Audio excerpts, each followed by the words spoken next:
In today's video, we learn a little bit about what life is like at 200,000 miles in a Jeep and get a look at some pretty sweet grinding brakes. Let's do it.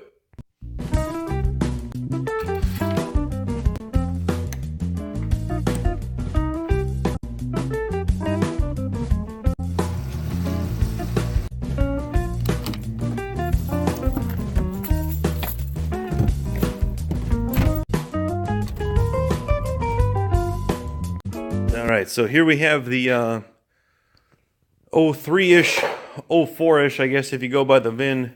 It's an 04 Jeep Grand Cherokee 4.7. Currently my parents' daily driver. Right now my dad has my truck. He's borrowing it because he had to grab a skid steer and a dump trailer and move around a bunch of gravel. And rather than abuse his Suburban, I figured I have the truck. It's kind of designed to do that.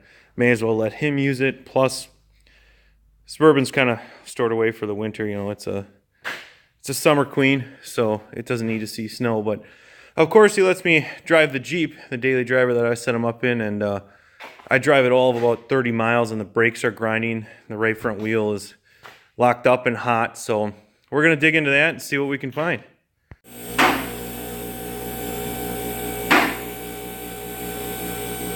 Before, this Jeep does have, pretty close to 200,000 miles on it, which I'm blessed by the previous owner having taken really good care of it. There's a lot of new parts on it. I probably wouldn't have invested in it for my parents if it wasn't in really decent shape. But we're gonna start getting a look at these brakes. As I mentioned here, we're getting kind of down there in the brake department, but I don't know if I get the camera in there very well.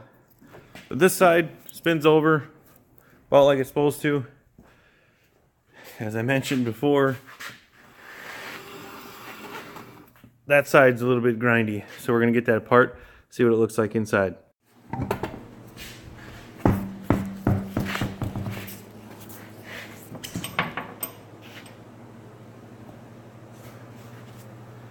Alright, let's see what we got here.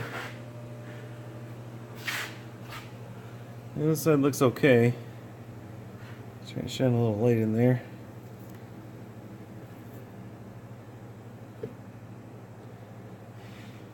Could be better, could be worse, but that's in decent shape. Let's check out the other side here. So you can see the inside of the rotor. Yep, that would be the problem. A little bit of grindy there. Caught it pretty early. I was on my way to the dentist and it started grinding and got out. And this wheel didn't want to release. So I think we got a caliper that's locked up on it. These calipers were replaced not too long ago, but it's not incredibly uncommon to have remanufactured calipers. Not really give you an incredibly long shelf life, so let's tear it apart. I got the parts, I got the time, may as well get it done.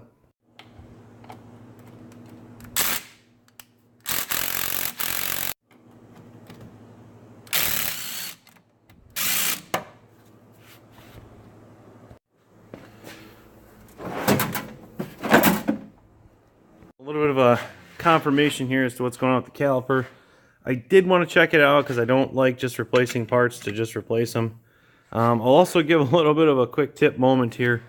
I got this tool here out of my brake caliper. It's a rear brake caliper kit for screw-in brake calipers. And of course everything's a mess. It's a cheap Harbor Freight version. It works awesome. I spent a lot of years as a technician without this kit and either borrowed or struggled or did whatever. Even on a dual piston caliper version like we have here, I do have a brake pad in here just to span across the two. But I mean, I would spend probably triple the time fighting at it either with a C-clamp or a big channel locks or something. Then you run the risk of not getting the pistons pressed in straight, tearing a boot, just like any different number of things. So this tool here will even work on regular non-screw-in style piston calipers. It's an awesome tool. I tell everybody that that I work with or that might have the chance to pick one up or use it rather, to just get it because it's a small investment. You'll use it way more than you think you do. The other thing that I do is I use this tool to press in every brake caliper that I do. That way I know how much pressure it takes, how it feels when it rolls in. That way I have a good idea if a caliper that I'm squeezing in might have an issue. And if when I'm pushing a caliper in, it doesn't want to go in straight or right or smooth, that's my indication to probably replace it so that we don't have, issues with it down the road. This one here, I put the wrench on it. It's hard for me to do with only one hand here, but I can't even get this thing to turn in at all. This one right here, this piston and this bore is just totally seized, which is the bottom piston. That directly translates to how this brake pad wore. Now this brake pad goes in there like so, and being worn at the bottom, it would be a great indicator that the lower piston in the caliper was the one that's locked up, since it wore the brake pad so unevenly. So always just an awesome thing when you can verify what's going on, find out what happened, but not only kind of reverse engineer to reverse the failure and just get some confirmation. This way we know the repair that we're going to make is going to fix the thing ultimately, because I don't really like doing things twice, and I'm sure you can all relate to that.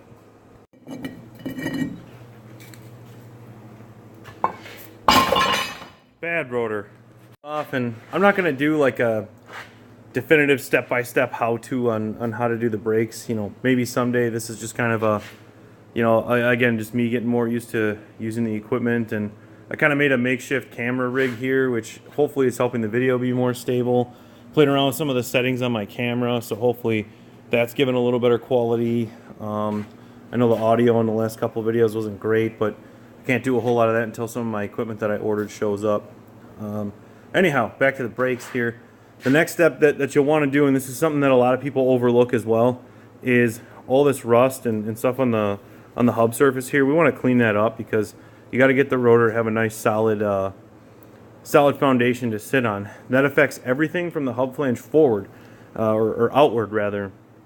So the rotor sits on this flange and this flange here. They're hub centric, and when you then put a wheel on top of them, if there's corrosion back here, the wheel is sandwiching the rotor between, the wheel face and the hub face. So if there's corrosion in here, that can lead to, the lug nuts loosening up, because they're ultimately on there as well. So you got to make sure you get all that stuff cleaned up. It also helps with braking feel. You can have, if we got too much material here or not enough here, you can cause, brake pulsation and vibration issues too.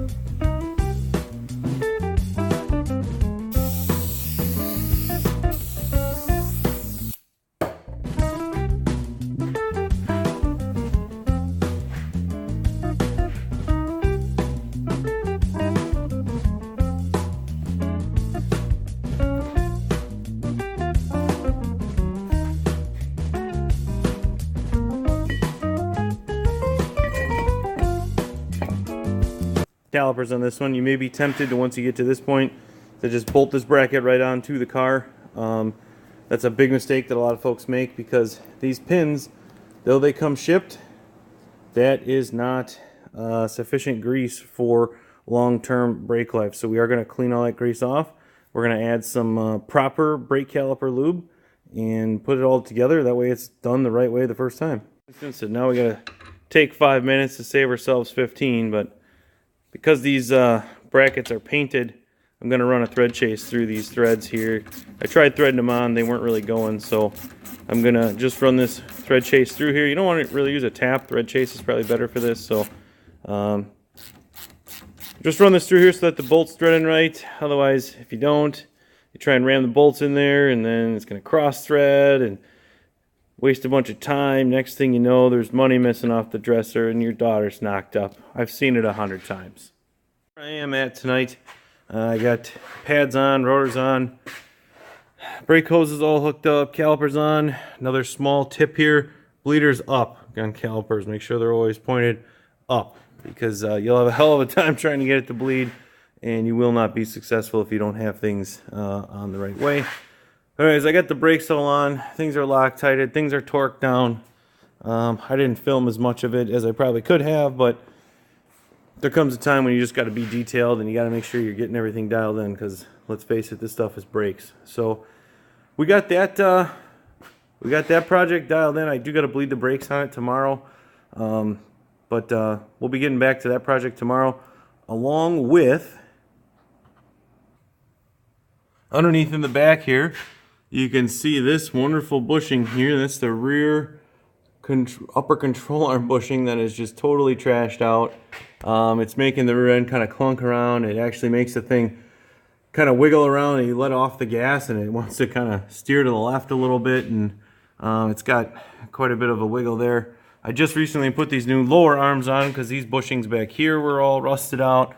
One of the guys at work actually put this ball joint in before it became my parents' vehicle, so that's all good. So I'm going to be getting this whole arm probably out of the truck, and then we'll be taking it over there to the shop press and pressing everything out, getting a new bushing in there, and hopefully making this thing drive a lot nicer. So look for that in one of the upcoming videos. It does actually wrap it up for me for tonight.